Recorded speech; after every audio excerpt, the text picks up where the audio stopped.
Salut les cathos, j'espère que vous allez bien. Aujourd'hui les cathos, nous continuons en ce 2 janvier notre vidéo sur Saint Macaire, le saint du calendrier du 2 janvier. Voilà, n'hésitez pas les cathos à partager les vidéos sur vos réseaux sociaux, merci.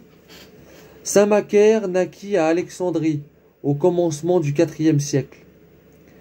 Le trait suivant prouve qu'il passa son enfance dans une grande pureté de cœur, menant paître son troupeau avec d'autres enfants de son âge. Il ramassa par terre une figue volée par ses compagnons. Réfléchissant ensuite sur cette action, il la pleura longtemps avec une profonde douleur. Cette âme d'élite n'était point faite pour le monde, et Dieu fit naître en elle la noble passion de marcher sur les traces des Antoine, des Pacôme et de tant d'illustres saints, qui, vivant dans les solitudes des déserts, au milieu des plus effrayantes pénitences, étaient la gloire de l'Église et l'administration du monde. Sa ferveur le fit tellement avancer dès sa jeunesse en la perfection évangélique qu'on le regardait à bon droit comme un maître dont les essais égalaient déjà les merveilles de vertu des vieux solitaires. Son recueillement était continuel. Macaire ne parlait qu'à Dieu. Ses austérités dépassaient toute imagination. Après avoir vécu plusieurs années, ne mangeait que des herbes crues.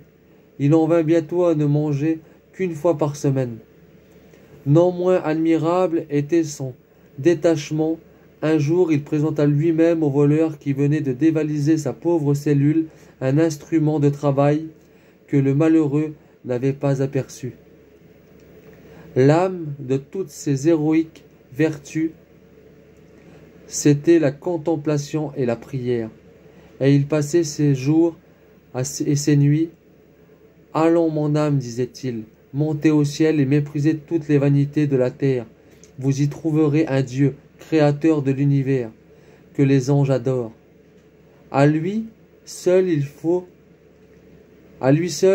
vous attacher. Et ils étonnent que le saint soit devenu la terreur des démons.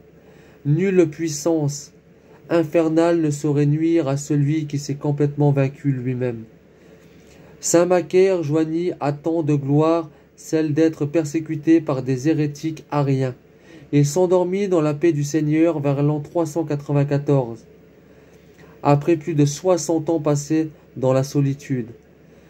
De tels exemples ne sont-ils point une éloquente de ses vices, une éloquente condamnation du monde, de ses passions et de ses vices? Le bonheur n'est pas où la plupart des hommes le cherchent. Il est dans la pratique de l'Évangile et dans la fermeté constante de se vaincre soi-même. C'est bien ainsi en lisant la vie des saints, si mortifiés et si détachés de la terre, que l'on saisit toute la lumineuse vérité de ces paroles de la Sainte Écriture. Vanité des vanités, tout est vanité. Or, aimer Dieu et le servir.